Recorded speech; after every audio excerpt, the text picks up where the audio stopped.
Me llamo Antonia Ramírez. Tengo 58 años. Los lunes por la mañana en el hospital siempre comienzan igual café demasiado fuerte, luces fluorescentes que ciegan y una mesa de juntas llena de gente que habla más en números que en palabras. Soy administradora financiera, lo que significa que mi trabajo es mantener en orden el caos de los demás. Presupuestos, reembolsos, facturas. Nada me sorprende ya. O eso pensaba. Estábamos a la mitad de una discusión sobre costos de equipo, cuando mi celular vibró sobre la mesa. Un zumbido leve, nada fuera de lo común, pero algo en el sonido me apretó el estómago. Bajé la mirada esperando otra notificación de facturación o un mensaje de un proveedor. Pero vi el nombre de mi hijo. Mándame 20.000 pesos hoy, o no te llames mi madre. La sala se volvió silenciosa para mí, aunque los demás seguían hablando. Mi mano se quedó congelada a medio camino hacia mi taza de café. Releí el mensaje pensando que lo había malinterpretado, que tal vez faltaba algo, una broma, un error. Pero no. Ahí estaba directo y definitivo. Por un momento la sala de juntas del hospital se sintió sin aire. Mi pecho ardía como si hubiera tragado las palabras enteras. Volteé mi celular boca abajo sobre la carpeta frente a mí, esperando que nadie notara el temblor en mis dedos. Cuando terminó la reunión, caminé por el pasillo hacia mi oficina, el sonido de mis tacones resonando demasiado fuerte en el piso de cerámica. Ese sonido me estabilizaba. La rutina me estabilizaba. He vivido casi toda mi vida adulta con rutinas: despertar temprano, preparar comida, equilibrar números, resolver los desastres de otros. Eso me mantuvo cuerda después de que mi esposo murió hace 22 años. Eso crió a un niño que alguna vez me tomó de la mano al entrar a la escuela. Ahora ese niño me había enviado una exigencia, como si fuera una factura vencida. Cerré la puerta de mi oficina y me senté detrás del escritorio. La pantalla del celular me miraba esperando. Mi primer instinto fue responder de inmediato, preguntar ¿qué pasó? ¿Por qué lo necesitaba si estaba en problemas? Lo había hecho antes: dinero para la renta, reparaciones del coche, emergencias de solo esta vez. Gabriel siempre sonaba agradecido al principio, y luego distante una vez que la transferencia se completaba. Pero este mensaje era diferente. No era una petición. Era un ultimátum. El resto del día floté por el trabajo como un fantasma, firmando formularios y respondiendo preguntas, pero mis pensamientos nunca abandonaron esa frase. Revisé mi celular más veces de las que admitiré, esperando un mensaje, más una disculpa, algo.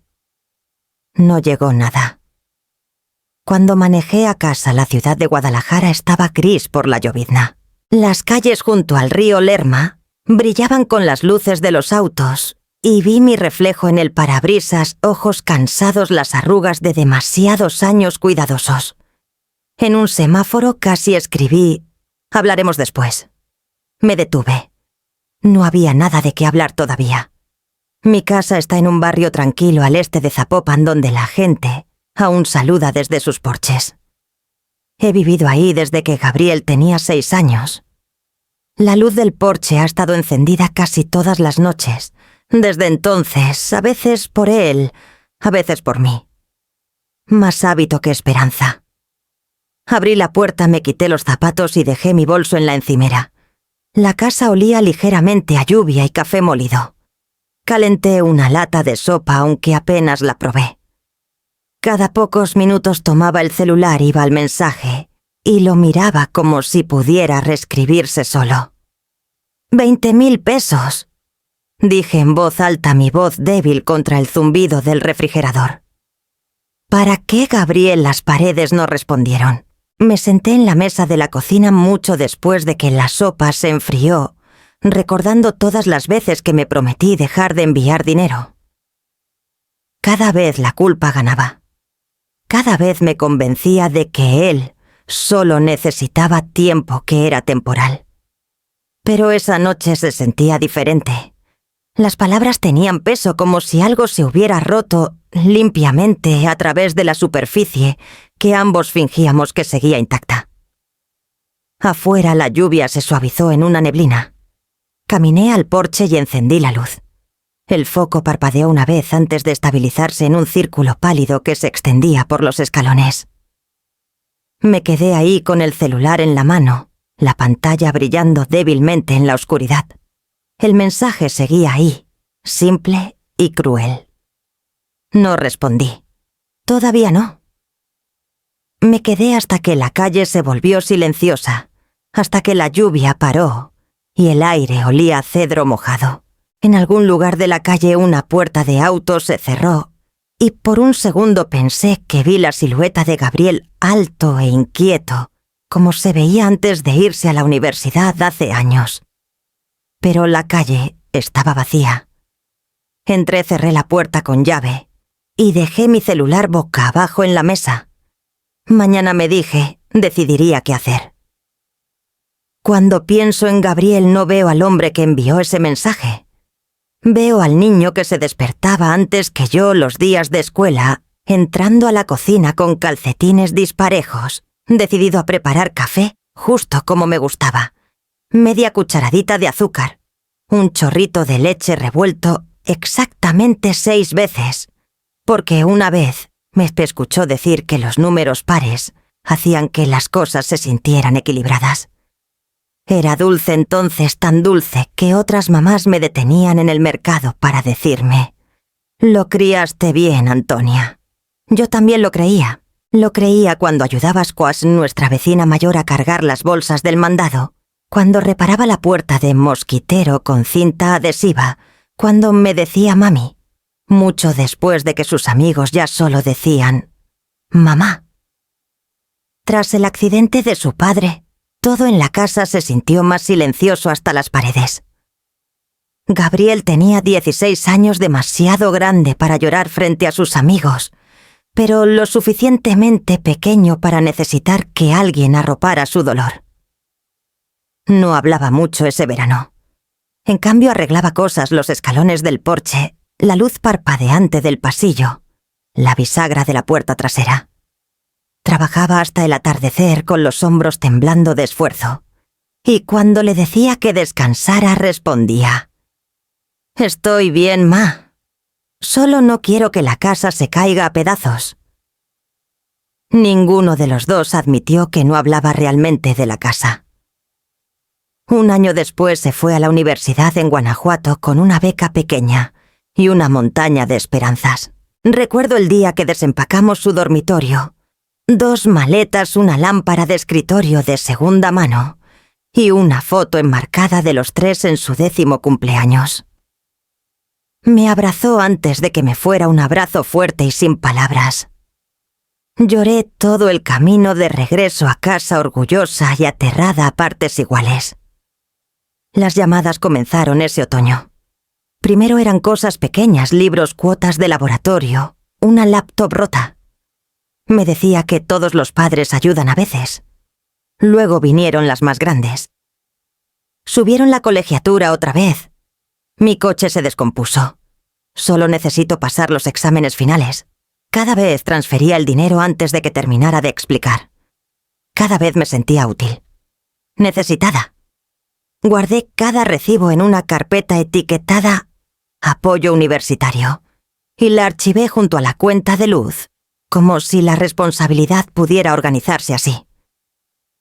Cuando Gabriel abandonó la universidad 2 años después, me dijo que era temporal. Quería trabajar, ahorrar, regresar más fuerte. Le creí porque quería creerle. Lo ayudé a rentar un departamento, firmé como aval para un coche usado y le envié dinero para el súper solo hasta que encontrara su camino. Pero el camino nunca llegó. A veces venía los fines de semana oliendo ligeramente a cigarro y café, hablando rápido sobre nuevas ideas: mudarse a Monterrey, empezar un negocio, volver a la escuela. Yo asentía. Le ofrecía sobras, preguntaba si estaba comiendo bien. Él sonreía y decía: «Siempre, ma». Luego preguntaba si podía ayudarlo hasta el próximo cheque. Me decía que era solo una mala racha. Todos tropiezan. Recordaba al niño que construía cosas cuando estaba herido y creía que él también se reconstruiría. Los años pasaron así, una transferencia tras otra, la bondad medida en dígitos. Cuando compré esta casa, él ayudó a pintar la sala de un gris suave. Se rió, dijo que se sentía de adultos. Pensé que tal vez eso significaba que estaba cambiando. Por un tiempo hablamos de pagar su deuda juntos como equipo. Quería creer en esa palabra juntos. Pero la deuda creció como moho detrás de una pared invisible, extendiéndose silenciosamente por todo. Ahora sentada en la misma mesa de la cocina donde él tomaba chocolate caliente y me contaba sus sueños, me pregunto, ¿cuándo cambiaron las cosas? Tal vez fue el día que dejé de pedirle que me pagara. Tal vez fue el día que él se dio cuenta de que nunca lo haría. Termino mi sopa fría, enjuago el tazón y lo pongo en el fregadero. La luz del porche afuera sigue encendida, la misma que él instaló, a los 17, sonriendo al encenderla. «Ahora nunca llegarás a oscuras», dijo. «Esta noche la luz zumba suavemente contra el cristal». La apago por primera vez en años. Luego me quedo ahí un largo momento, mirando la casa silenciosa, sintiendo el peso de cada peso, cada promesa, cada excusa que alguna vez sonó a amor. El silencio se siente más pesado que la lluvia. No sé qué traerá el mañana, pero sé esto, algo ha terminado. Y algo más, algo pequeño, doloroso y necesario, ha comenzado. La lluvia comenzó de nuevo antes de medianoche, suave y constante, golpeando la ventana de la cocina como si quisiera recordarme algo que olvidé. Preparé otra taza de café que no necesitaba y llevé mi laptop a la mesa. La luz del porche estaba apagada, pero su reflejo seguía débilmente en el cristal, un fantasma del hábito. La pantalla brilló en azul pálido al abrir mi aplicación bancaria. Tomó un momento para que los números cargaran el pequeño círculo, girando como la manecilla de un reloj que teme detenerse. Cuando la lista finalmente apareció, contuve el aliento. Ahí estaban filas y filas de transferencias. Pagos de colegiaturas, seguros de coche, depósitos etiquetados como emergencia, ayuda para la renta, préstamos a corto plazo. Cada línea cargaba una historia que recordaba demasiado bien. 1.500 pesos aquel invierno, cuando Gabriel dijo que su calentador se había descompuesto. 9.000 pesos el mes que su coche se averió en la carretera Etasa-Querétaro. 4.000 pesos para libros que nunca devolvió. 12.000 pesos después de que prometió empezar terapia. Las columnas se difuminaban hasta que ya no parecían dinero, sino pedazos de mí cortados finamente y enviados a un mundo que rara vez decía gracias. Por años me dije que era amor, que eso hacían las buenas madres, llenaban los vacíos, pagaban las cuentas, aseguraban que nadie se hundiera. Incluso bromeé una vez en el trabajo llamándome el banco familiar de última instancia. Todos se rieron. Yo también. Pero ahora sentada ahí, la broma se sentía cruel. Desplacé hacia atrás más allá de los años conocidos hasta la primera transferencia registrada. Estaba fechada hace 10 años, la semana de orientación universitaria. La nota del pago decía simplemente: para todo lo que necesites. Recordé haberlo escrito así porque lo sentía de verdad. Quería que él se sintiera seguro, que supiera que incluso si el mundo se volvía frío, siempre habría un lugar cálido. Pero el calor empezaba a entender, también puede quemar. La lluvia se intensificó corriendo por el cristal en finos riachuelos torcidos. Desde donde estaban las gotas parecían tinta derramada sobre números, limpiándolos de significado. Me froté la sien y miré el total. La suma no era enorme para algunos estándares, pero era suficiente para marearme Suficiente para comprar un tejado nuevo, tal vez un viaje que siempre pospuse. Suficiente para significar que había construido mi vida alrededor de las emergencias de alguien más. Me recosté en la silla escuchando el zumbido del refrigerador y el leve tic-tac del viejo reloj de pared. Me golpeó lo silenciosa que se había vuelto la casa desde que Gabriel se mudó. Antes llenaba el silencio con excusas. Ahora solo sonaba a lo que era ausencia. Volví a revisar las transacciones más antiguas, una por una, intentando conectar cada una con el recuerdo al que pertenecía. La noche que llegó borracho y llorando, la semana que renunció a otro trabajo, el mes que dijo que finalmente empezaríais a ahorrar. Cada pago había sido una promesa. La próxima vez las cosas serían diferentes. Pero la próxima vez nunca llegó. Mis dedos se detuvieron sobre el touchpad y por primera vez no sentí culpa. Sentí cansancio, un agotamiento que vivía más profundo que los huesos, el tipo que viene de sostener una pared que nadie más intenta reconstruir. La tetera silbó débilmente desde la estufa. No me levanté. Miré la laptop hasta que la pantalla se oscureció, mostrando solo mi reflejo arrugado, quieto, desconocido.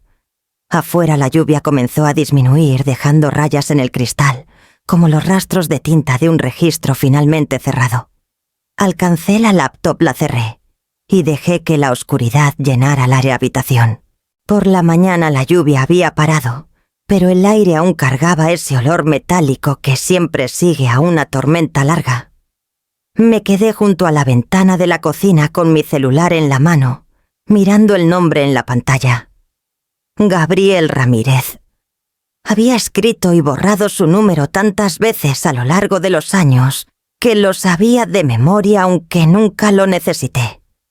Él siempre llamaba primero. No esta vez. El silencio entre nosotros desde su mensaje se había estirado hasta volverse algo afilado. No sabía si llamaba para exigir una explicación o solo para escuchar su voz otra vez. Mi pulgar dudó sobre el icono verde, luego presionó. Contestó al tercer timbre. ¿Sí? Su tono era seco, distante del tipo que usaba con extraños. «Soy yo», dije quedamente. «Tu madre». Una pausa. Luego, «¿Lo mandaste?» «¿Mandar qué? El dinero». Mi garganta se apretó. «No, Gabriel. Esta vez no». Por un momento solo hubo el leve zumbido de la estática entre nosotros. Luego, exhaló fuerte un sonido que cargaba más irritación que sorpresa. «No puedes decidir eso así nada más. Me lo debes, ma». Parpadeé, segura de haber escuchado mal. ¿Te lo debo? Sí.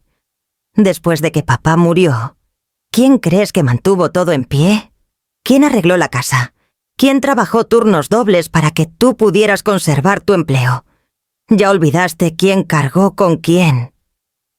Sus palabras vinieron rápidas, cortantes, como si las hubiera guardado durante años. Apreté el celular con más fuerza. «Tenías 16 años», dije. «Ayudaste». Estaba agradecida. Pero yo seguía siendo tu madre, Gabriel. Yo era quien mantenía las luces encendidas. Quien tú estabas hecha pedazos. Interrumpió. «No salías de la casa por meses. Yo me encargué de todo. Todavía estarías atrapada en esa casa si no fuera por mí». Sus palabras golpearon más fuerte de lo que quería admitir, porque no estaban del todo equivocadas. Después del accidente de mi esposo pasé meses en una niebla de papeles y duelo, moviéndome por los días como máquina.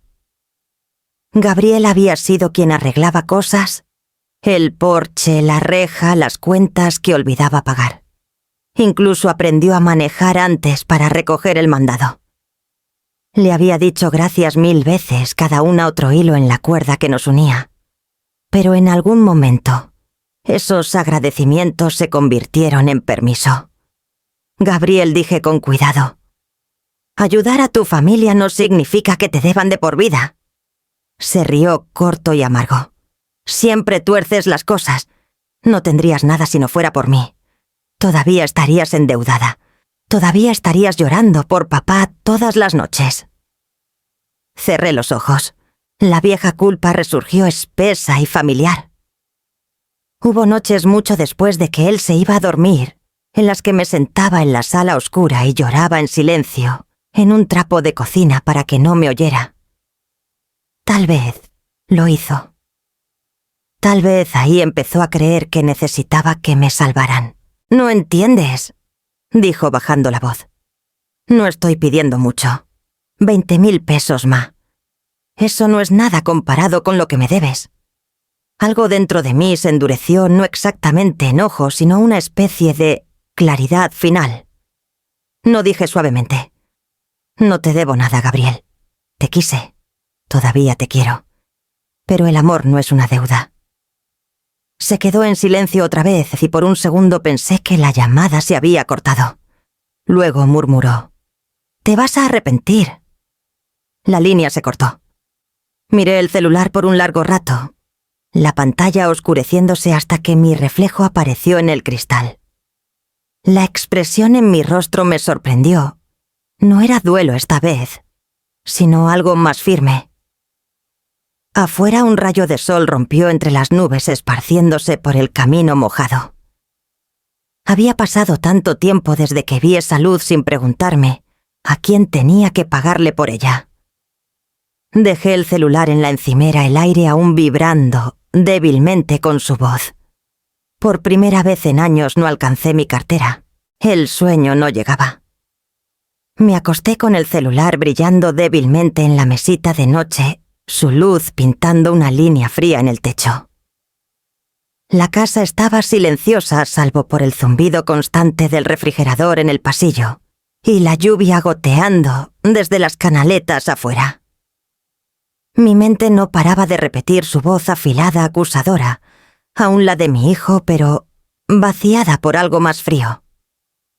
Me giré de lado, tomé el celular y abrí nuestra conversación.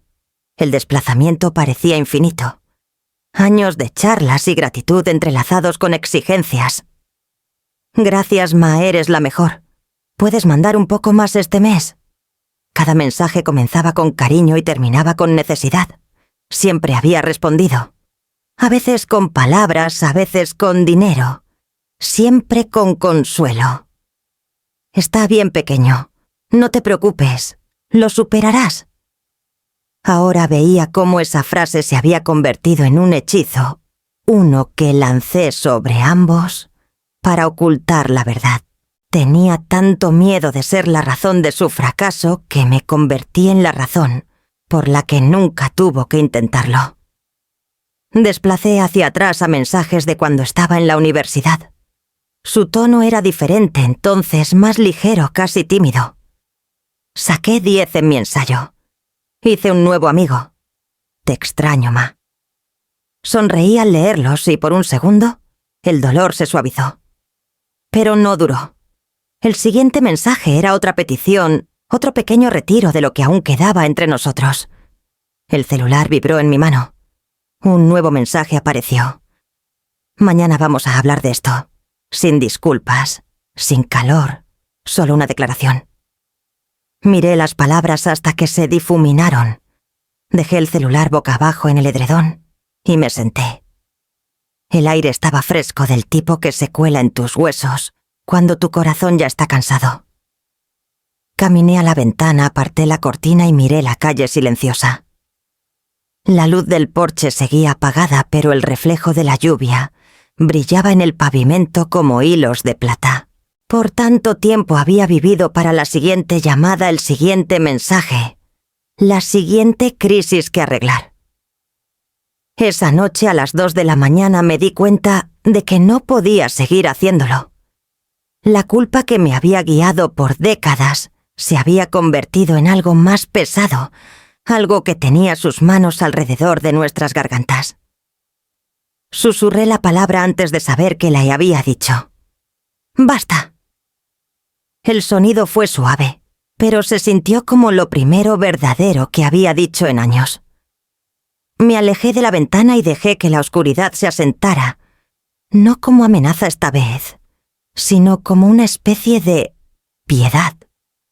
La lluvia regresó esa tarde más fuerte que antes, golpeando las ventanas como 1000 puños pequeños. Era el tipo de tormenta que hacía que el mundo sonara lejano, como si todo fuera de las paredes hubiera sido arrastrado. Me senté en la mesa de la cocina con mi laptop abierta al resplandor, cortando un círculo limpio de luz en la penumbra. El reloj en la estufa marcaba las 8:42 p.m. Por horas no hice más que pensar en su voz por teléfono, en las palabras que golpearon como piedras. «Me lo debes». Las había escuchado una y otra vez en mi mente, hasta que nachalí a perder forma, hasta que se convirtieron en ruido de fondo, para algo más profundo, la comprensión de que si no paraba, pasaría el resto de mi vida pagando por su dolor. Respiré hondo y abrí mi página bancaria. La pantalla de inicio parpadeó pidiendo mi contraseña. Tecleé lentamente con intención, como si cada tecla importara. Apareció la primera cuenta, la conjunta que abrí hace años por si acaso. La que usé para enviar pequeñas cantidades, mandado reparaciones, colegiatura, esperanza. El saldo me miró de vuelta una suma que pudo haber sido mi tranquilidad perdida en goteos y transferencias. Mi cursor se detuvo en la pestaña de pagos programados. La lista era larga. Hice clic en el primero. Detener transferencia. Apareció la caja de confirmación. ¿Estás seguro de que desea cancelar esta transacción? Sí, susurré. Clic. El siguiente. Eliminar beneficiario. Clic. Luego otro. Cancelar autorización. Clic. Cada sonido se sentía más fuerte que la tormenta. Mis manos temblaban no de miedo, sino de algo que parecía casi liberación. Por años había sido tan cuidadosa presupuestando, ahorrando, escondiendo mi agotamiento tras hojas de cálculo precisas. Nunca se me ocurrió que podía reclamar esa misma precisión para mí. La laptop sonaba suavemente con cada confirmación. Una por una, las transferencias automáticas desaparecieron de la cola hasta que la pantalla quedó en blanco. Mi pecho subía y bajaba más lento ahora, como si finalmente respirara aire que no estaba prestado. Cuando abrí la segunda cuenta, la vinculada a su tarjeta de crédito, dudé. Esa tarjeta y había comenzado como una red de seguridad. Se convirtió en un hoyo. Desplacé por la lista de cargos gasolineras, restaurantes, suscripciones en línea que no reconocía. No era el dinero lo que dolía, sino la intimidad de todo eso. Cada compra era una pequeña reclamación de mi confianza. Mi dedo se detuvo sobre la opción de desactivar tarjeta. Afuera un trueno retumbó bajo y rodante, como si la tierra misma esperara mi decisión. Clic. La notificación apareció al instante. Esta tarjeta ha sido desactivada. Una lágrima resbaló por mi mejilla y cayó en el touchpad. No era duelo, ni siquiera enojo. Era una prueba física y silenciosa de algo que cambiaba, algo que no sabía, que aún tenía el poder de mover. Me recosté en la silla viendo la lluvia correr por la ventana en caminos torcidos. Mi reflejo brillaba débilmente en el cristal. Una mujer que parecía a la vez más vieja y más ligera que la noche anterior. Pensé en los años que pasé enseñándole a Gabriel Ateliers a andar en bicicleta, a manejar, a cuidarse solo. Recordé cómo me miró desde el final del camino saludando antes de doblar la esquina. No me había dado cuenta hasta ahora que nunca dejé de estar ahí, esperando a que regresara. La lluvia se suavizó. Cerré la ventana bancaria y abrí otros servicios seguros, cualquier cosa vinculada a Kevos a su nombre. Cancelar, eliminar, cerrar. Las palabras se mezclaban hasta que ya no sonaban duras. Sonaban limpias. Cuando finalmente cerré la laptop, la casa estaba completamente quieta. Sin zumbido del calentador, sin goteo del fregadero. Solo el suave siseo de la lluvia, convirtiéndose en neblina. Fui a la sala y apagué la última lámpara. La oscuridad se sentía diferente, esta vez más densa, pero más segura, como si la casa hubiera exhalado conmigo. Por años me dije que el amor significaba dar hasta que doliera. No me había dado cuenta de que a veces el amor significaba parar, antes de que no quedara nada que dar. Pasé la mano por la superficie lisa de la mesa, trazando el leve círculo donde había estado mi taza de café. Luego susurré en el silencio. Se acabó. Las palabras no resonaron. Se asentaron bajas, finales y firmes. Afuera la luz del porche parpadeó una vez, como probando su propia resistencia, antes de brillar constante a través de la lluvia. La observé un momento, mi reflejo débil en el cristal, y sentí algo nuevo presionando suavemente contra el borde de mi pecho. No era culpa. Era espacio. A las 8:37 de la mañana siguiente llegó la primera llamada. Estaba parada junto a la ventana de la cocina sirviendo café en una taza desportillada, cuando la vibración resonó en la encimera. No tuve que mirar la pantalla. Solo había una persona que podía llamar con esa furia, palpitando en el tono de llamada. «Ma». La voz de Gabriel explotó antes de que pudieras hablar. «Congelaste mi cuenta. ¿Qué demonios te pasa?» El sonido golpeó como una puerta azotada en mi oído. Dejé la taza con cuidado, temerosa de derramarla, aunque mis manos estaban firmes. «Paré las transferencias», dije, mi voz baja. «Ahora tienes que arreglártela solo». «No puedes decidir eso así nada más», gritó. «Nos dejaste sin nada, ¿entiendes? Sin nada». Escuché un golpe amortiguado de fondo, tal vez un armario o una silla. Luego otra voz, se unió María. «¿Estás orgullosa de ti?», espetó. «No podemos pagar la renta. Nos destruiste». Su tono era agudo y cortante, del tipo que atraviesa paredes. Recordé la primera vez que la conocí en su pequeña recepción de boda. Qué educada había sido, cómo le temblaba ligeramente la mano al tomar la copa de champán. Quise creer que estaba nerviosa, no asustada.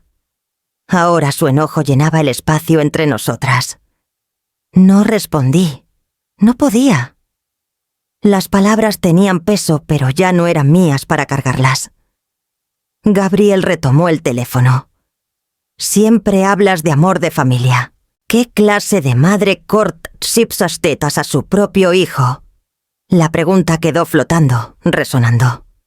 Casi le dije que el tipo de madre que ha sido exprimida hasta secarse, pero en lugar de eso, no dije nada. Afuera la ciudad de Guadalajara apenas despertaba. Las nubes sobre el horizonte colgaban bajas y pesadas su reflejo, opacando los cristales de los edificios. Todo parecía apagado, como si el mundo mismo contuviera el aliento. Maldijo una vez, dos, y colgó. El silencio que siguió se sintió más profundo que el ruido. Tomé mi taza de un sorbo y esperé. La segunda llamada llegó minutos después, luego otra. Para las 10 de la mañana mi celular estaba lleno de llamadas perdidas y mensajes de voz furiosos, cada uno con un matiz distinto de la misma desesperación. «¿Cómo pudiste? Necesitamos ayuda. Arruinaste nuestras vidas». Cada acusación se sentía como un trueno rodando por el mismo cielo ruidoso y temporal. Tras cada estallido, venía el silencio fino, limpio, casi sagrado. Silencié el celular y dejé que vibrara hasta agotarse. La cocina olía a café y lluvia. En algún lugar afuera una sirena sonó y se desvaneció.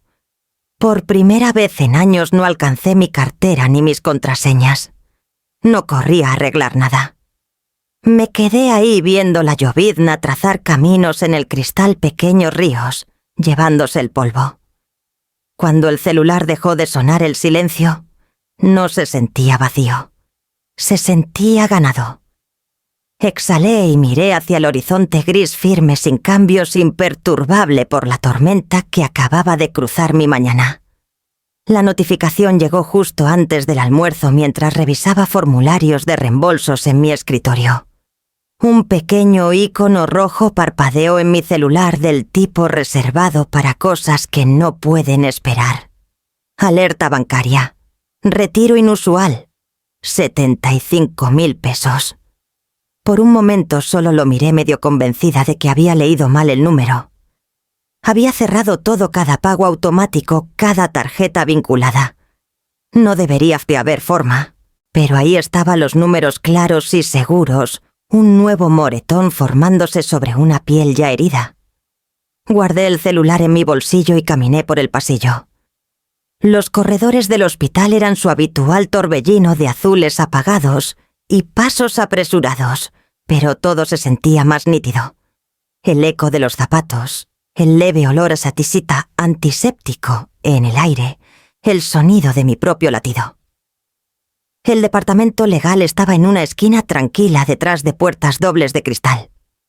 Leonor Vargas alzó la vista cuando entré.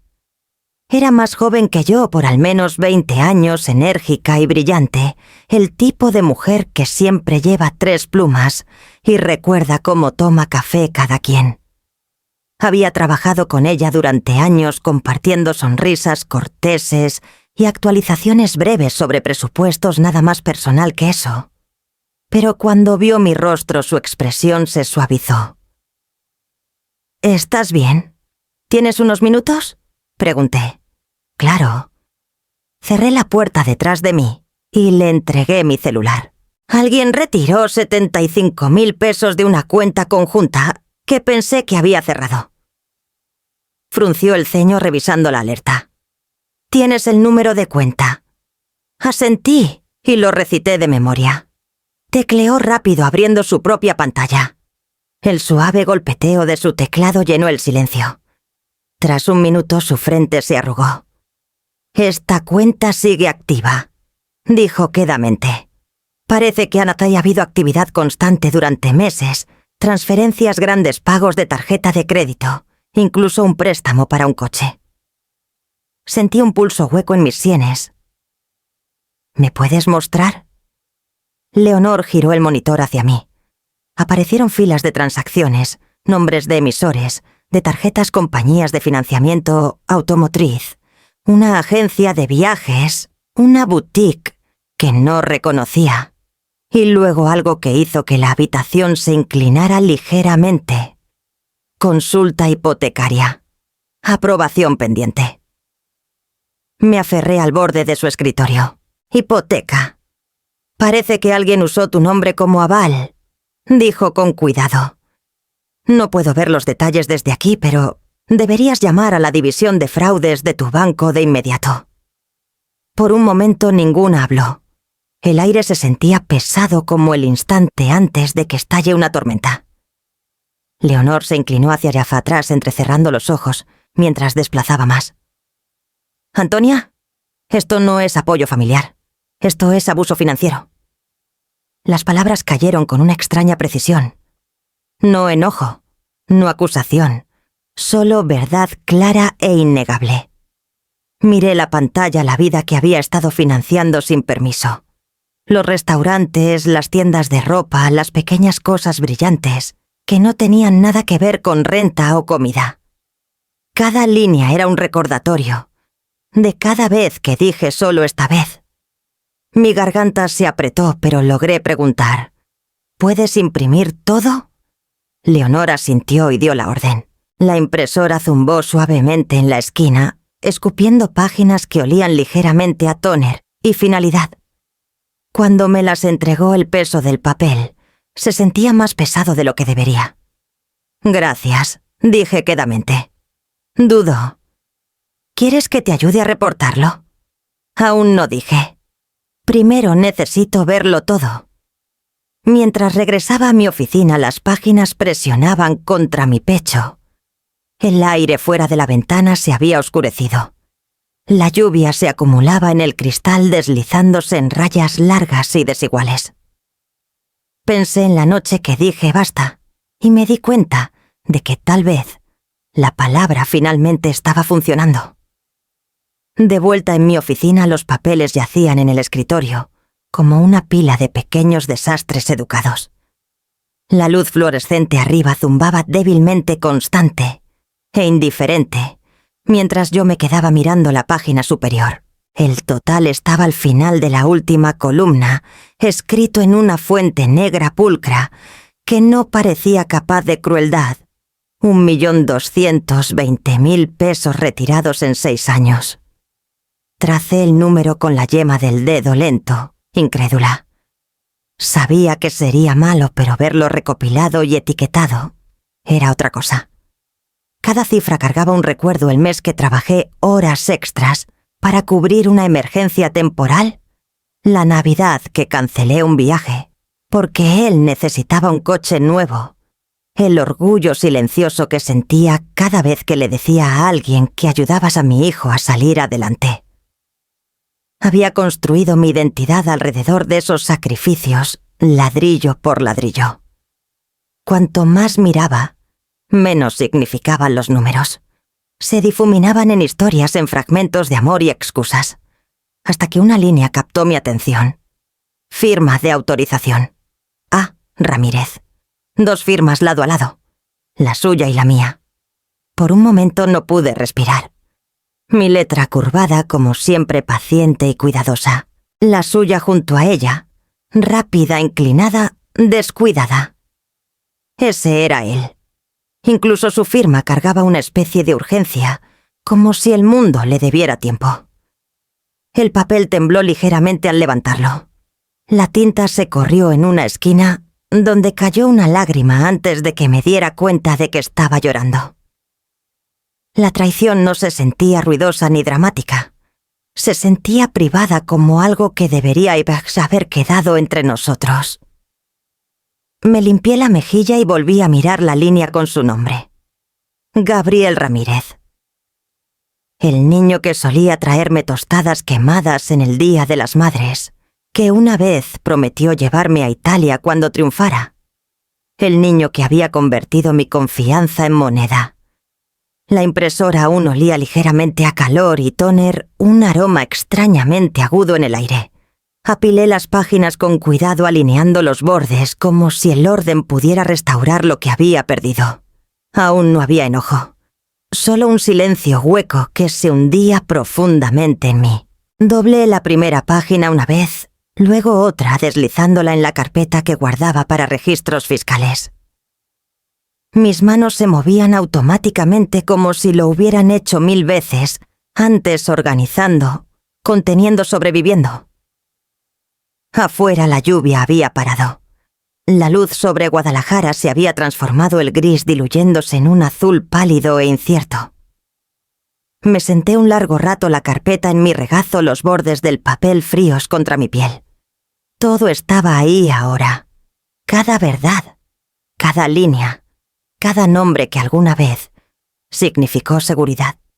La lluvia comenzó de nuevo justo después del mediodía, del tipo que nunca se detiene del todo en Guadalajara, constante, plateada, paciente. Manejé con ambas manos en el volante, la carpeta en el asiento del copiloto como una segunda presencia.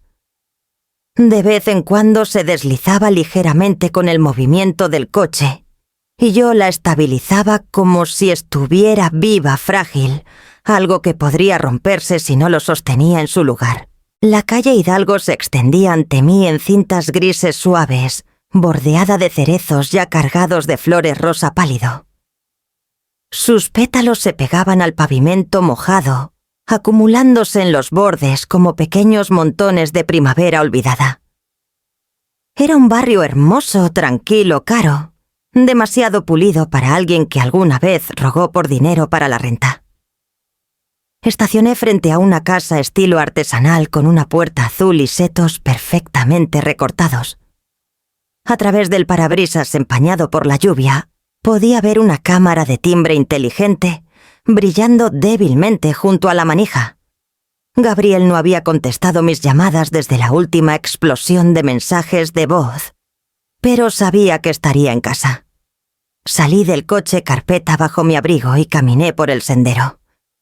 El aire olía ligeramente a cedro mojado y algo floral, tal vez, lavanda. Cuando toqué, tardó mucho en abrir la puerta. Ma, dijo Gabriel, su expresión atrapada entre incredulidad e irritación.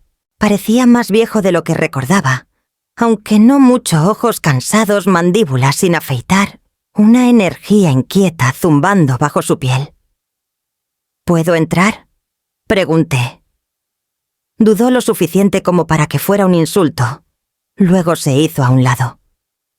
El calor de la casa me golpeó de inmediato, demasiado denso, casi artificial. Todo brillaba: las encimeras de granito, la mesa de café de cristal, el enorme televisor inteligente parpadeando en la esquina. Una vela ardía en la isla de la cocina, algo caro, con un nombre como humo de sándalo. ¿Viniste a regañarme?, preguntó, su tono afilado defensivo, antes de que siquiera hablara. Puse mi abrigo sobre el respaldo de una silla y miré alrededor. ¿Te ha ido bien? Su risa fue corta. Lo haces sonar como si fuera un delito. Caminé a la mesa y puse la carpeta ahí, deslizándola por la superficie, hasta que quedó cerca de su codo. Las páginas dentro se movieron ligeramente, su peso inconfundible. ¿Qué es esto?, preguntó. ¿Pruebas?, dije. ¿De lo que he estado pagando todos estos años? Me miró luego a la carpeta, sus labios torciéndose en algo, entre una sonrisa burlona y un gruñido. No tenías que manejar hasta aquí para hacerme sentir culpable. Sé lo que has hecho. No dije quedamente. Sabes lo que has tomado. El silencio que siguió se sintió pesado, extendiéndose por la habitación como otra pared. Abrió la carpeta y echó un vistazo a las páginas, escaneando las transacciones, los impresos, las firmas. Vi su mandíbula tensarse cuando llegó a la consulta hipotecaria. «No debiste meterte en mis asuntos», dijo. «Se volvieron mis asuntos cuando usaste mi nombre». Empujó la carpeta hacia mí, el movimiento descuidado, despectivo. «Estás siendo dramática. Solo intentaba salir adelante. Todo lo que hice fue por la familia, incluso por ti. Por mí. Repetí. Me robaste, Gabriel. Falsificaste mi firma. No habría tenido que hacerlo si no me hubieras hecho depender de ti todos esos años. Espetó. Tú me enseñaste a acudir a ti por ayuda.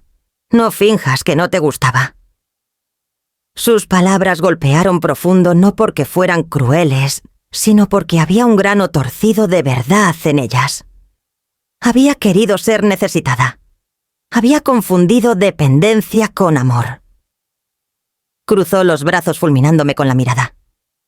«¿Y ahora qué? ¿Me cortas por completo? ¿Te vas como si fuera un extraño?»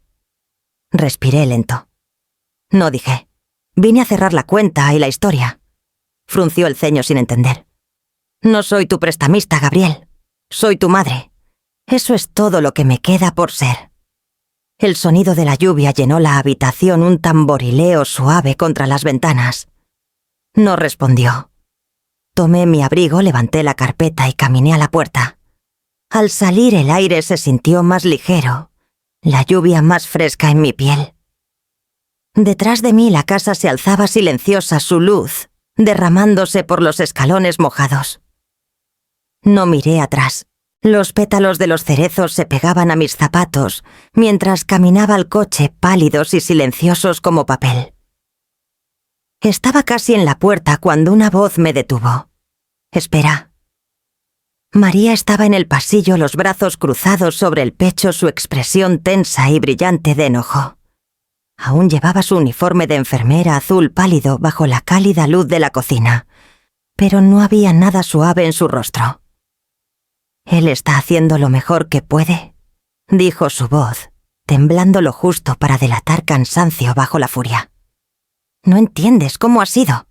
Ha estado intentando mantener esta casa, esta familia, todo unido». Me giré para enfrentarla. Gabriel estaba detrás de ella, ahora silencioso. Mandíbula apretada, sus ojos esquivando los míos. «Esta casa», dije lentamente, «fue pagada con dinero, que no era suyo para gastar». Los labios de María se apretaron en una línea dura. «Siempre se trata de dinero contigo, ¿verdad? Piensas que todo se mide por lo que has dado. Tal vez deberías preguntarte qué tomaste tú. Las palabras buscaban herir, y por un latido lo hicieron. Podía ver las capas detrás de ellas, el agotamiento, la lealtad, la ilusión compartida de que estaban construyendo algo noble con mis sacrificios. Pero ella no conocía los años antes de ella. No sabía del lento deshacerse de la confianza que comenzó, mucho antes de que este matrimonio empezara. No vine a discutir, dije. Vine a dejar las cosas claras. Gabriel dio un paso adelante. «Ya las dejaste claras», dijo su voz áspera. «Nos estás cortando. Terminaste con esta familia». La palabra familia tocó una fibra que se sentía a la vez familiar y extraña. Alguna vez esa palabra había sido mi ancla. Ahora sonaba como una cadena. Lo miré realmente, lo miré la curva de sus hombros, la forma en que su enojo parecía llenar cada espacio de la habitación, hasta que no quedaba aire. Recordé esa misma postura cuando tenía 5 años, negándose a admitir que había roto la luz del porche y culpando al viento. El mismo orgullo, el mismo miedo a ser pequeño. «Te equivocas», dije quedamente. «No te estoy cortando, estoy soltando. Hay una diferencia». María dio un paso adelante sacudiendo la cabeza. «Lo estás castigando. Siempre lo has hecho. Solo lo escondes tras tu voz calmada y tu lógica perfecta». Su tono se quebró en la palabra castigando, y vi entonces la fina fractura de alguien que había vivido junto a su frustración durante años, que había aprendido así que hablar en su defensa, porque era la única forma de mantener la paz. Un movimiento en la escalera captó mi atención. Su hijo Rafael, quizá de 15 años, estaba aquí a medio camino descalzo, el cabello alborotado en mechones castaños suaves. Miró de su padre a mí la confusión grabada en cada línea de su rostro. «Sube otra vez», dijo Gabriel bruscamente. Pero el chico no se movió, solo miró en silencio, observando a los adultos rodearse con palabras que se sentían demasiado grandes para la pequeña sala. Respiré y me giré hacia él. «Tu papá y yo solo estamos hablando», dije suavemente. «No necesitas preocuparte». Sus ojos cayeron al suelo. Asintió una vez y desapareció escaleras arriba a sus pasos ligeros, pero rápidos. Cuando se fue, el silencio que siguió se asentó como polvo. «Crié a un hombre», dije finalmente. Mi voz firme, no hay a un cliente. Gabriel se estremeció, un leve cambio en su expresión, pero no dijo nada.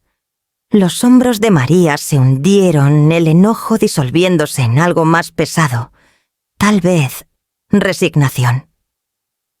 Tomé mi abrigo de la silla, me lo puse y eché un último vistazo a la habitación. La vela seguía ardiendo en la encimera, el olor a sándalo dulce pero sofocante. Nadie me detuvo cuando llegué a la puerta. El único sonido era la lluvia suavizándose contra las ventanas y el leve zumbido del refrigerador.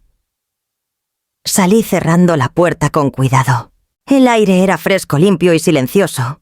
Un silencio honesto, libre de demandas.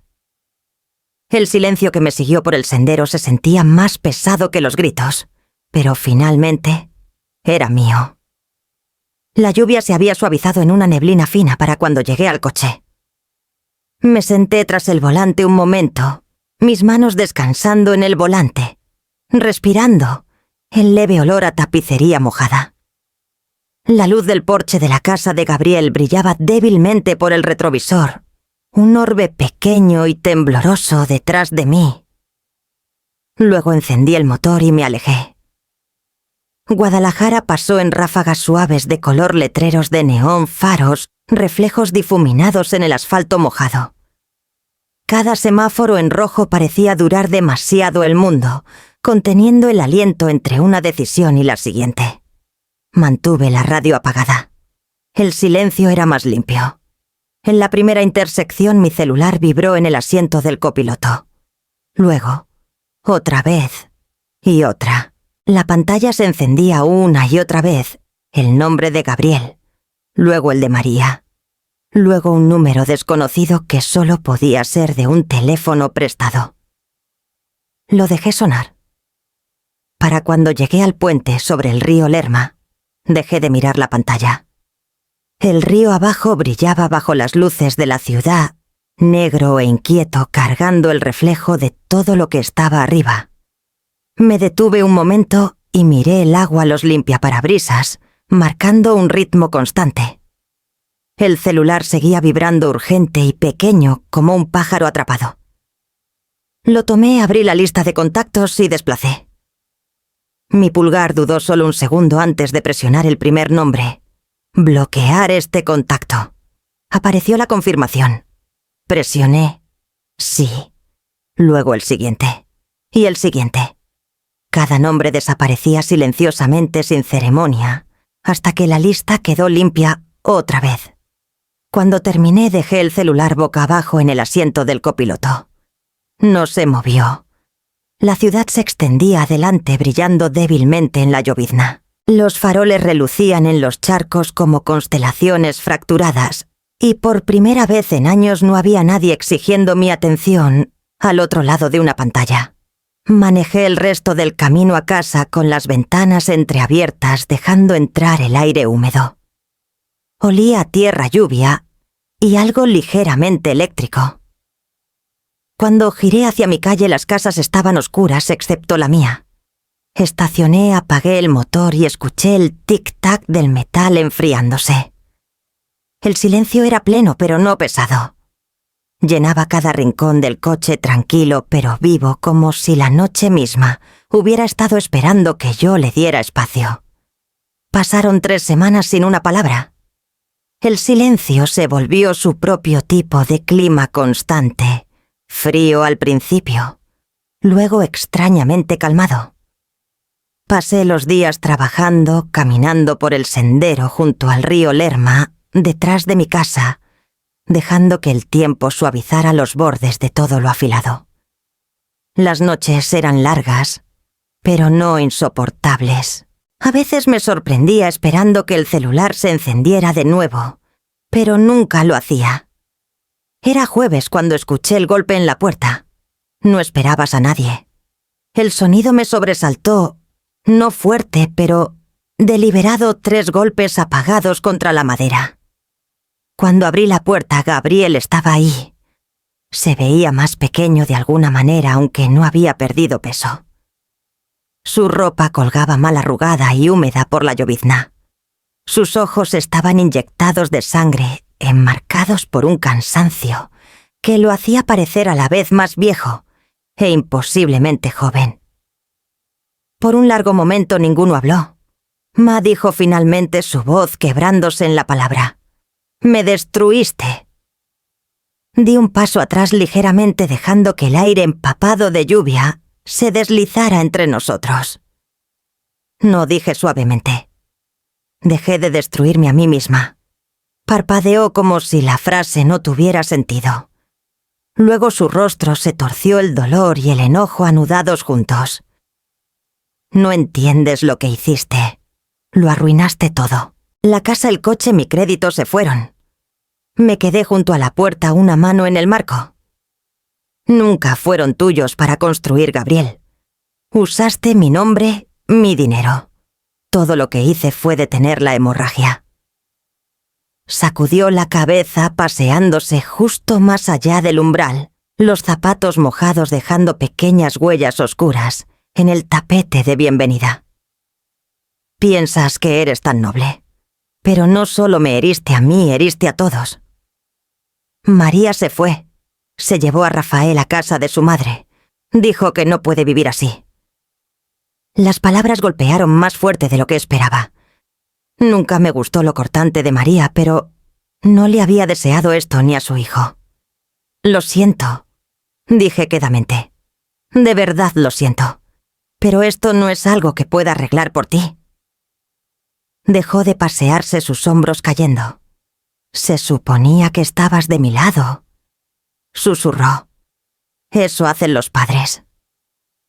Lo miré, los ojos huecos, el temblor en su mandíbula, los restos de un niño que alguna vez Me trajo tostadas quemadas y café. Estuve de tu lado, dije. Por 30 años estuve de tu lado. Pero estar de tu lado empezó a significar perder el mío. La lluvia afuera se intensificó golpeando las canaletas como un metrónomo. Se frotó el rostro con ambas manos, su respiración temblorosa. «Solo necesito tiempo», dijo. «Unos meses, tal vez. Puedo encontrar trabajo. Puedo arreglar esto». Algo en mí quería decir que sí. Abrir la puerta más dejarlo entrar, cocinarle algo caliente y fingir que el mundo no se había partido entre nosotros. El impulso subió como memoria muscular, el viejo ritmo del rescate. Pero me quedé donde estaba. «Lo resolverás», dije. «Siempre dijiste que podías». Me miró confundido por la firmeza en mi tono. Luego sus rodillas cedieron. Se hundió en el escalón, cabeza inclinada, manos agarrando el borde del porche. Sus hombros temblaron una vez, luego otra, y me di cuenta de que estaba llorando.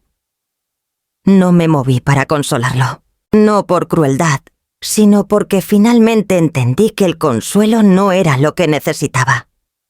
Cada vez que había extendido la mano antes, había construido otro puente para que él lo quemara. La lluvia se suavizó formando una neblina a nuestro alrededor. Lo vi luchar por recuperar el aliento, su voz pequeña, cuando finalmente habló. No sé cómo empezar de nuevo. Entonces empieza pequeño, dije. Empieza con honestidad. Levantó la vista, ojos rojos, buscando algo en mi rostro. Enojo, perdón, algo familiar. Todo lo que podía ofrecerle era calma. Después de un rato se puso de pie. «Puedo al menos llamarte a veces». «Puedes», dije, «cuando estés listo para hablar de algo más que lo que puedo darte». Asintió lentamente, un movimiento hueco e incierto. Luego se giró caminando por los escalones hacia la llovizna, su figura difuminándose contra la calle gris pálida. Me quedé en el umbral observándolo hasta que llegó al final de la calle. Cuando desapareció al doblar la esquina, el porche se sentía extrañamente más amplio, el aire más ligero. Cerré la puerta apoyando mi frente contra la madera. El sonido de la lluvia regresó suave y constante.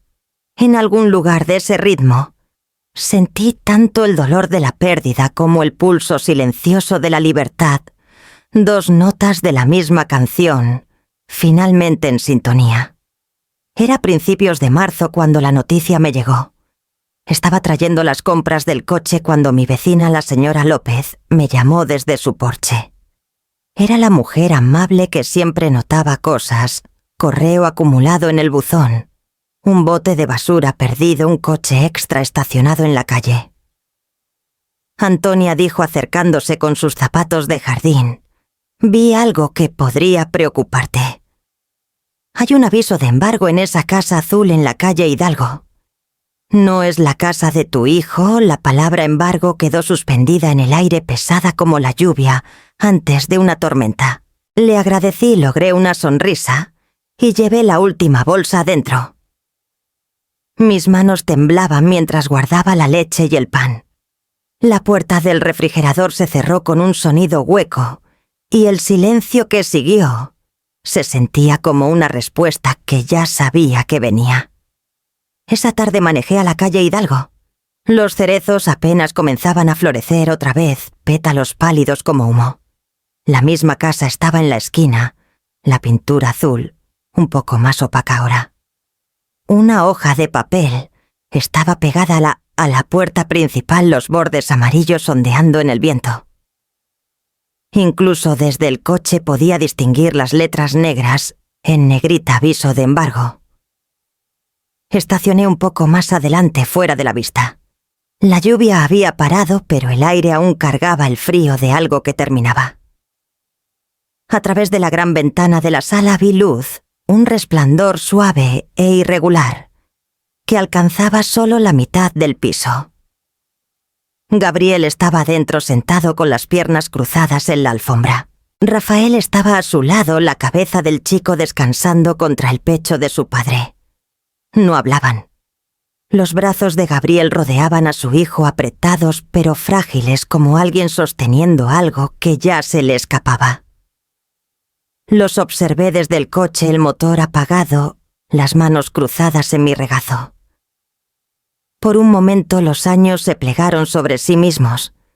Vi al hombre y al niño, pero también vi el eco del pequeño que había sido el mismo que se acurrucaba a mi lado, tras pesadillas agarrando mi manga, hasta que el sueño lo llevaba de vuelta. Mi garganta se apretó. Quería salir tocar decirle que no era tarde para empezar de nuevo, pero no me moví. Había una especie de piedad en quedarme quieta, en dejarlo estar con lo que era suyo para cargar. Algunas lecciones no se podían dar, solo vivirlas. La luz adentro parpadeó cuando alcanzó la lámpara, ajustándola distraídamente. Rafael se movió en sus brazos y Gabriel presionó una mano sobre el cabello de su hijo, un gesto pequeño, casi tierno, que me rompió de una manera que no esperaba. Me quedé hasta que los faroles de la calle se encendieron el cielo, oscureciéndose en un crepúsculo azul grisáceo. Luego giré la llave en el encendido cuidando no llamar la atención. Mientras manejaba, el reflejo de su ventana desapareció en el retrovisor, tragado por la distancia y la sombra. Mi pecho dolía, pero no era el dolor agudo que conocía antes. Era más silencioso, más profundo, algo más cercano al duelo que a la pérdida. Un desamor que no pedía ser arreglado, solo reconocido. Para cuando llegué a casa, las primeras estrellas habían aparecido. Estacioné, apagué los faros y me quedé un momento en la oscuridad.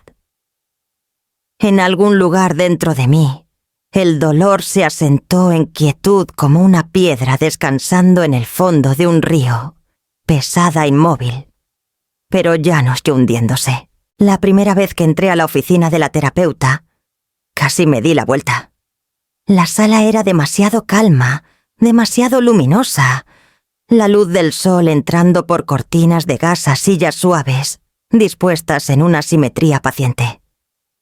Había pasado mi vida arreglando cosas, manejando números, equilibrando el caos de los demás. Sentarme en un lugar diseñado para la quietud se sentía como que me pidieran respirar bajo el agua. La terapeuta, una mujer llamada Laura Gómez, tenía ojos amables y una voz que no exigía respuestas. Me ofreció té que no quería, y lo acepté de todos modos. Nos sentamos un rato antes de que hablara. «Has cargado mucho sola», dijo. No era una pregunta, y de alguna manera eso hizo más fácil asentir. Durante las siguientes semanas, trazamos mi historia en fragmentos silenciosos. Los años tras la muerte de mi esposo, la larga cadena de momentos de «yo me encargo» que construyeron mi vida. Cada crisis se había convertido en una pequeña prueba de resistencia, cada solución, un ladrillo en la pared que construí alrededor de mí. Había confundido control con cuidado, supervivencia con fuerza. «Creo que pensaste que el amor significaba mantener todo unido», dijo Laura una tarde. «Incluso cuando nadie te lo pidió, especialmente cuando nadie lo hizo». Sus palabras se quedaron conmigo mucho después de que terminó la sesión. Durante días pensé en el registro de mi vida, las deudas tácitas, el balance entre dar y guardar. Comencé a ver cómo los números nunca fueron realmente sobre dinero. Eran sobre permiso. En algún momento convertí el cuidado en mi lenguaje. Era mi forma de decir, estoy aquí, de mantener a las personas cerca. Pero el amor no debería ser una transacción. Cuando llegó la primavera me encontré en un centro comunitario, cerca del centro de Guadalajara, como voluntaria, en un programa de alfabetización financiera para mujeres. La primera noche me paré frente a un grupo pequeño, madres solteras, jubiladas, mujeres empezando de nuevo tras un divorcio, y sentí un destello de algo que no había conocido en años pertenencia. Les enseñé cosas simples, cómo leer un contrato de préstamo, cómo separar deseos de necesidades, cómo decir no, sin disculparse. Pero mientras hablaba, me di cuenta de que aún me estaba enseñando a mí misma. Una mujer, quizás de 40, levantó la mano después de la clase. «Es difícil», dijo suavemente, «cuando las personas que amas son las que necesitas ponerles límites». Sonreí sintiendo la verdad de eso en mis huesos. «Es difícil», le dije, «pero no es cruel». Cuando terminó la sesión me quedé ahí a pilar sillas y limpiar el pizarrón. La sala olía ligeramente a café y papel nuevo. Afuera la ciudad zumbaba con el tráfico vespertino constante y distante. Manejando a casa sentí algo que no había sentido en mucho tiempo. Un silencio que no dolía. Del tipo que se siente ganado. Del tipo que no espera a nadie, pero aún guarda espacio para todo lo que queda. El closet se había convertido en un museo de promesas viejas. Una mañana tranquila de sábado, abrí su puerta y dejé que el leve olor a cedro y tiempo se derramara en la habitación. El polvo se alzó en finos espirales a través de la luz de la ventana y por primera vez en años me sentí lista para ordenar lo que quedaba. La mayoría de la ropa era práctica: blusas de trabajo, suéteres de invierno, bufandas dobladas en pilas cuidadosas. Pero, hacia el fondo, bajo una bolsa de ropa vieja los encontré el traje de graduación de Gabriel y un abrigo de diseñador que compré hace años para impresionar a sus suegros. El traje era azul marino del tipo que cada tienda insiste en que hará que un joven parezca exitoso. Había gastado el salario de una semana en él, diciéndome que era una inversión en su futuro. Aún podía recordar lo orgulloso que se veía parado en el escenario, ese día, la gorra ligeramente torcida, la luz del sol, atrapando el borde de su sonrisa. Me abrazó después y susurró: «Te devolveré todo, Ma». El abrigo era otra historia. Lana gris suave cortado a la medida del tipo que se sentía demasiado caro para la vida que realmente vivía. Lo usé en la cena de compromiso rodeada de gente que hablaba de viajes a la nieve y cavas de vino. Me dije que si me veía del papel, tal vez encajaría en ese mundo. Tal vez él estaría orgulloso de tenerme ahí. Pasé la mano por la manga. Ahora la tela suave bajo mis dedos. Ya no dolía, no como antes. Estos no eran símbolos de fracaso. Eran marcadores de hasta dónde había llevado la ilusión de ser suficiente para alguien más. Esa tarde empaqué ambos artículos con cuidado y manejé al albergue juvenil en la avenida Juárez. El edificio era pequeño pero luminoso, con un mural de manos pintadas cubriendo una pared. Adentro, voluntarios ordenaban donaciones y doblaban ropa en pilas pulcras. Una mujer en el mostrador, su gafete decía: «Verónica», me saludó con una sonrisa. «Solo déjalos aquí», dijo señalando un perchero junto al mostrador. Dudé un momento. Luego abrí la bolsa de ropa. El traje y el abrigo colgaban ahí como viejos fantasmas dignos y silenciosos. Los ojos de Verónica se suavizaron al verlos. «Son hermosos. Significarán mucho para alguien». Asentí, incapaz de confiar en mi voz. Al girarme para irme, un chico quizá de 16 años entró desde la habitación trasera. Era alto y delgado, con una sudadera 2 tallas más pequeña. Verónica levantó el abrigo. «¿Quieres probártelo?». Se puso las mangas y por un segundo la tela pareció reconocerlo.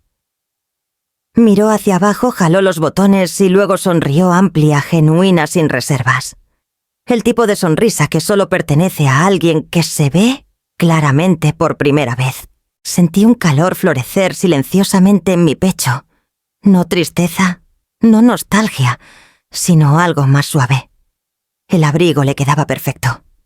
«Quédatelo», dije quedamente. Me miró sorprendido y asintió. Cuando salí, el aire estaba fresco y limpio. El sol había roto entre las nubes, esparciendo luz pálida por el pavimento mojado. Me quedé ahí un momento respirándolo, sintiéndome más ligera de una manera que no tenía nada que ver con el peso, y todo con la liberación. El aire olía a lluvia y lilas cuando el atardecer se asentó sobre la calle. La primavera había llegado silenciosamente, suavizando los bordes de todos los céspedes, los árboles, incluso el cielo. Las flores de cerezo a lo largo de la acera habían comenzado a caer esparciendo pétalos pálidos por los escalones del porche, como confeti de una celebración que no me había dado cuenta de que había ganado. Me quedé en el umbral un momento viendo la última luz desvanecerse de las nubes. La casa detrás de mí zumbaba con sus pequeños sonidos familiares, el refrigerador encendiéndose, el reloj tic-tac en la cocina, el leve susurro del viento por las ventanas entreabiertas. Ese mismo porche alguna vez fue mi atalaya. Hace años me paraba ahí, esperando que Gabriel regresara de fiestas de las vacaciones universitarias, de discusiones que se alargaban demasiado.